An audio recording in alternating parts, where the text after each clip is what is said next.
I've got with me the very gorgeous Reece Carter, who is such an incredible naturopath and is so knowledgeable. Stop being modest, Reece. Thank you. So good to be back. It's been too long. I know. It's been a couple of months now. It has. We've missed out because you've been overseas, I think, haven't you? Jet setting about, yeah. Yes, you're very lucky. And what we're going to talk today is herbs and also how that can relate to teas and how that can be beneficial for our health. Yeah, so that's kind of my thing is my friends call me a bit of a herb nerd, so I love my my herbal medicine especially, and ways that people can integrate that really easily at home. So I was going to come in today and talk about the idea of herbal synergy especially, which is kind of where the craftsmanship of being a good herbalist is, I suppose. Okay. So we all know what one-off herbs are good for you. You might hear echinacea for when you're sick or chamomile for sleep, but you'll find that a really good blend of herbs is actually a lot more than its sum of its parts, and that's... So is that what the synergy is that you're meaning? Yeah, so that's what synergy is. So it's the combination of multiple herbs with multiple actions that kind of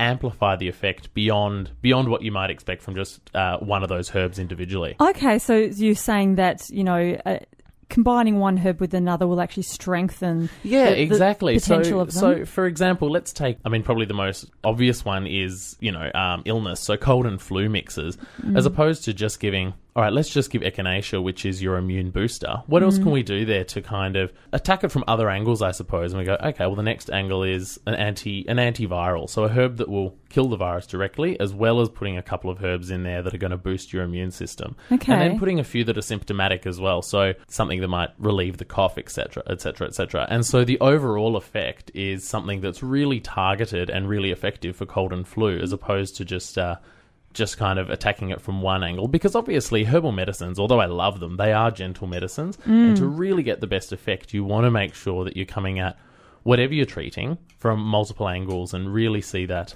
effect amplified, yeah. Okay, so I suppose if you're going to take something, you want to get the best effect from it that you can. Yeah, really. And that's kind of why you can try one herbal mix, and it may not do a whole lot, but a really well-designed one, you will notice the difference. And that's kind of what I try to do in clinic. We're taught how to make specific, individual specific herb mixes that are going to have a really targeted effect. And you do see the difference of making that. And tell me, do teas, like herbal teas, do they really make a difference, or is it just something nice to drink that's not as bad as coffee?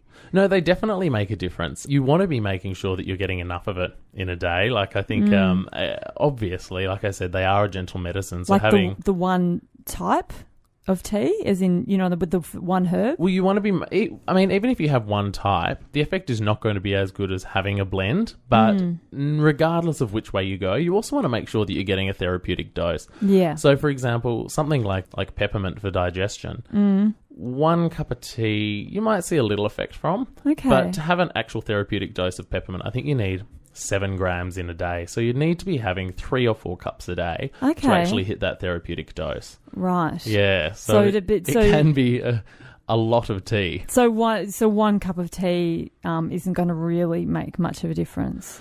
No. And that's why, whenever I recommend teas, I use them a lot. I use them a lot because it makes people become involved in their treatment, and they actually have to be mindful of the herbal medicine they're making. They're brewing it themselves.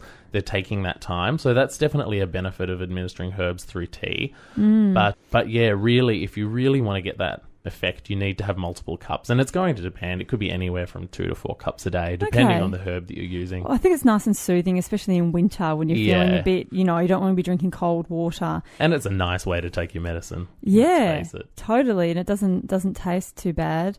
So I know that you've actually launched your own tea brand. Yeah. So tell me a little bit about it. So it's called Some Tea, and it really does come from our backbone, and our inspiring idea was to kind of utilize that idea of synergism and make sure that we're using multiple herbs that come from different angles. And I really wanted to go back to square one to show that teas can be a really effective form of medicine. Yeah. So unfortunately, it's really easy to get teas onto the market, and so some of them that might claim therapeutic effects perhaps don't actually have enough in there to give you the real effect. Yes. So we went back and we're like, okay, well, let's look at modern research, how much tea did they need of that particular herb to get an effect. Okay. And if there wasn't research available, go back to the traditional texts. How did they use it in Ayurveda? How did they use it in traditional Chinese medicine? How did they use it in Western herbal medicine? And how much? So all of the herbs that we've used hit that therapeutic dose. And for example, our biggest product is the Lights Out blend, our sleep blend. Oh, I have to admit, I love sleep teas. Yeah. And they really work. They do. And this one, I know that I made it myself and I'm talking it up,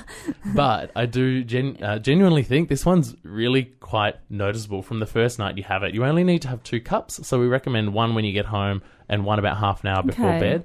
And as well as just your chamomiles, melissas, your hops, all of those sedative herbs, we've also kind of tried to remove the roadblocks to sleep, I suppose. So for those people who are working late and then can't switch off their mind, there's these what we call nervine tonics. There's anti-anxiety herbs in there. There's a real mix in there so that you kind of, no matter what your reason for not being able to sleep is, we've tried to address it in the mix. And you give people a good idea of how much they need to get that therapeutic dose. Yeah, exactly. So it says on the front how much to use and to take the 2 cup. The one thing we've had reported is the first few nights you have crazy dreams, and that's actually have you had that before? Well, having sleep teas? Not so much that, but other herbal medicines that, happen to help with sleep. They happen to have some really crazy dreams as well. Well, there's this thing called REM rebound or rapid eye movement, that part of sleep. When you haven't, even if you've been sleeping, if it's kind of been a light sleep for several weeks or even months, you don't often get proper REM sleep and you don't get dreams, and basically your brain builds them up until a point where you do. So it's not actually so much the herbs giving you these dreams as it is a sign that, I'm actually going through all those 4 stages of sleep now. Wow. And it's usually find that after a week they go down a bit and chill out. That means I'm going to have to try the tea because I don't remember my dreams. Does that mean I might not be having them? Oh, you might not be. A lot of people don't remember their dreams. It doesn't necessarily mean you're not having them. But I'll bring some in. I might even have some in the car. Oh, I'll check out afterwards and I'll get some for you, Fiona. Yeah, do report back. I know it helps because I know there's times that I've had trouble sleeping and I have gone and bought some naturopathic sleep teas from the health food shop, and it really, really helps, and there's no side effects, you know. You don't feel lethargic the next day, unlike taking a sleeping pill. And tea's a great one for sleep, like I said earlier, because it forces you. You can't run around kind of cooking dinner and whatnot and think, I've got to take my sleep pill. You actually have to stop and make the tea, and even that process in itself is quite therapeutic of winding down for that half hour. You have to sit there and brew it. You have to sit there and enjoy it and sip it. So that's that's the way I like to give sleep medicines, through tea. Yeah, I agree. There is something very soothing on a cold night and drinking a hot tea, and it does make you feel good. So where can people find out more information about your teas? And so they're all on the website. The website is sumt, sumt.com.au.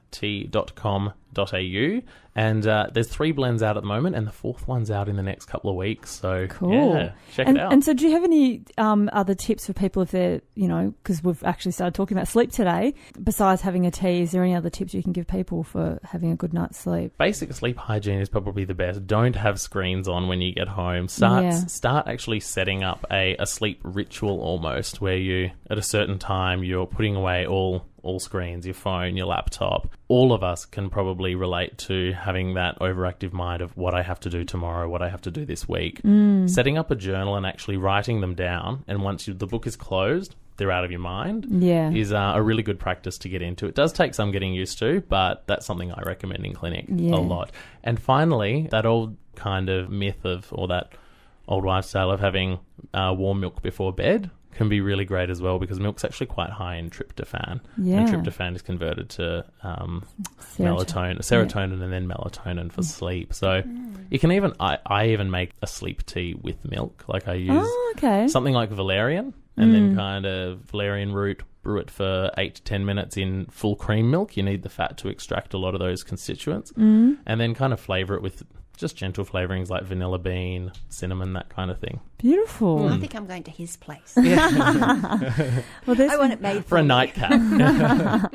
Well, there's been some great suggestions, Reece. Thank you so much No for worries. coming in. Thanks for having me. If people want to find out more, see you as a naturopath, where can they look? Yeah, so you can also look at my website, www.reececarter, REECECARTER.com.au. Beautiful. Thanks so much Thanks for coming having today. me. Thank Bye. you. We'll go to Bye. a song, I think. We will.